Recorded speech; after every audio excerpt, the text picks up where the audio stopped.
Assalamualaikum warahmatullahi wabarakatuh. Bertemu lagi dengan channel Berbagi Ilmu. Kali ini kita mau membahas tentang biaya-biaya dalam menjual atau membeli suatu rumah. Nah, apa saja biaya-biayanya? Yang pasti yang harus dikeluarkan adalah harga rumah tersebut. Nah, kemudian pasti ada biaya lagi seperti biaya pajak, biaya notaris, maupun biaya-biaya yang lain. Nah, hari ini kita mau membahas detail tentang biaya-biaya itu sehingga kalian yang menonton video ini setidaknya memiliki gambaran berapa uang yang harus disiapkan ketika akan membeli suatu rumah atau menjual suatu rumah, ya. Nah, kita masuk ke materi. Nah, pembelian rumah itu pada prinsipnya bisa dilakukan lewat dua cara ya, secara umum. Bisa langsung cash, Anda lunasi, atau melalui KPR ya. Nah, dua cara ini tentu ada keunggulan sama kerugiannya masing-masing.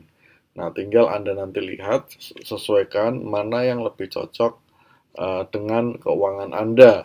Seperti itu. Nah, pembelian rumah dengan cara cash, biaya yang harus disiapkan. Nah, ini kita bahas dulu untuk dari pembeli. Nah, misal harga rumahnya adalah 1 miliar, ya, 1 miliar. Nah, tentu biaya yang harus disiapkan selain nilai sejumlah 1 miliar untuk membeli rumah, ada biaya lain lagi, yaitu apa? Biaya notaris. Nah, besarnya biaya notaris ini memang secara aturan tidak ada patokannya. Jadi kita harus pintar-pintar negosiasi dengan notaris. Nah, biasanya terdiri atas biaya cek sertifikat, biaya AJB, biaya balik nama, dan mungkin ada biaya-biaya lain. Tapi setidaknya 3 biaya itulah yang menjadi komponen utama.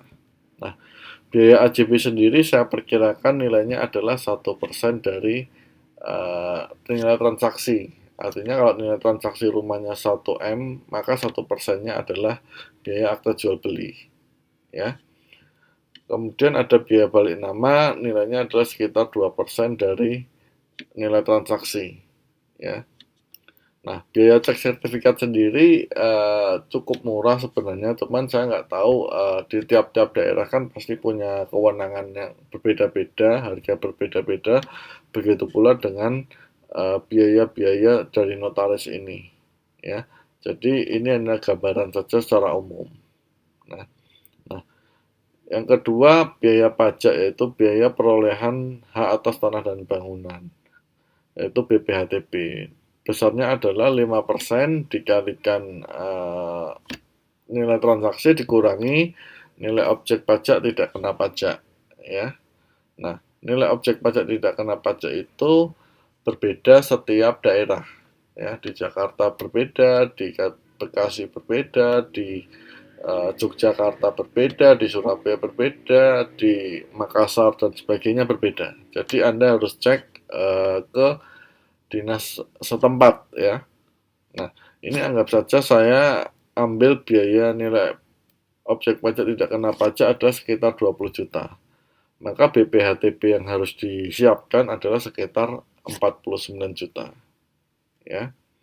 Kemudian pembeli juga harus menyiapkan PPN, ya, pajak pertambahan nilai, karena dia mendapatkan aset, yaitu nilainya sebesar 10% dari transaksi, yaitu 100 juta. Ya. Total biaya yang harus disiapkan adalah 1 miliar ditambah 179 juta yang meliputi biaya-biaya tadi. Ingat, biaya 179 juta ini hanya perkiraan saja. Karena di notaris Anda bisa nego, bisa lebih, bisa kurang. Kemudian untuk BPHTB nilai tidak kena pajaknya tergantung daerah masing-masing, ya. Seperti itu. Selanjutnya untuk penjual, apa yang harus disiapkan? Nah, disiapkan yang pertama PPH, karena dia mendapatkan uang masuk, maka dianggap sebagai penghasilan. Maka itu kena pajak PPH 2,5%, yaitu 25 juta. Kemudian PBB atas tanah dan bangunan tersebut harus lunas ya ketika mau jual beli.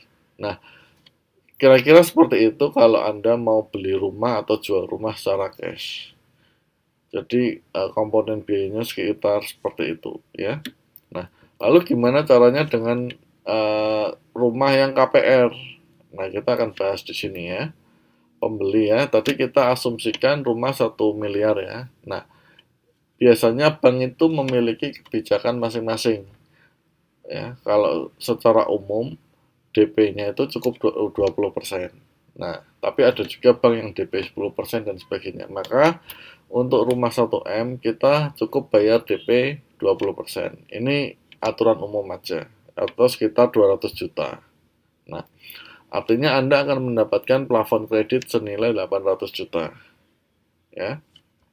Nah, biaya-biayanya apa saja? Biasanya pertama adalah provisi. Nah, provisi ini juga tergantung dari bank masing-masing. Ada yang provisinya 1%, 2%, setengah persen, atau 0% juga ada. Jadi tergantung bank masing-masing ya. Ini hanya contoh saja. Kemudian ada biaya administrasi. Sama, ini juga tergantung dari bank masing-masing. Biasanya nilainya 500.000 sampai 1 juta. Sampai 500.000 ya. Nah, kemudian ada biaya asuransi. Asuransi yang di cover biasanya adalah asuransi jiwa dan asuransi kebakaran.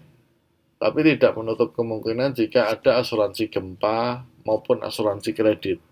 Nah, itu tergantung lagi dari bank dan dari kita. Ya, seperti itu. Nilainya bervariasi tergantung dari asuransi yang digunakan.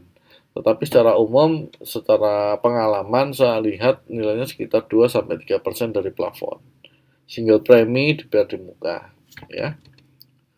Kemudian ada biaya notaris. Nah, ini juga sama, tergantung nego. Biasanya hanya 2,5% dari plafon, ya. Nah, ini sebenarnya enaknya apa? Karena sudah termasuk biaya-biaya semua, balik nama, AJB, sertifikat, dan lain sebagainya. Lebih murah dibandingkan dengan kita langsung hire ke notaris, karena ini sudah ada kerjasama dengan bank, ya. Nah, terus angsuran pertama biasanya Anda juga diminta untuk disiapkan.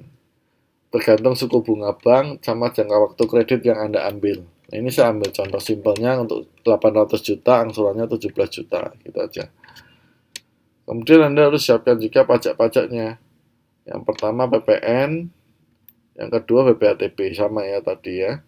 Nah, jadi total Anda untuk membeli rumah senilai 1 miliar dengan cara KPR, perkiraannya adalah DP 200 juta ditambah biaya-biaya sekitar 218,5 juta. Ya, atau sekitar 418 juta. Seperti itu. Nah, kemudian untuk penjual apa yang harus disiapkan ya sama sebenarnya. Kalau penjual cukup PPh sama PBB. Ya.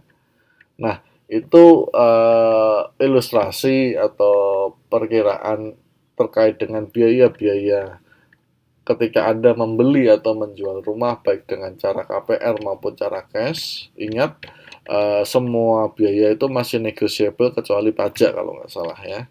Untuk notaris, admin, dan sebagainya itu masih negotiable. Nah, tergantung kesepakatan Anda juga dengan penjual dan pembeli. Ya. Apakah biaya notaris itu mau dibebankan ke pembeli atau ke penjual atau bagaimana, itu terserah Anda. Ya, tapi gambarannya kira-kira seperti ini. Nah, mudah-mudahan gambaran ini tadi yang saya sampaikan bisa memberikan insight atau wawasan atau perkiraan lah sedikitnya bagi Anda yang ingin membeli maupun menjual rumah. Mudah-mudahan bisa bermanfaat. Terima kasih sudah menonton. Assalamualaikum warahmatullahi wabarakatuh.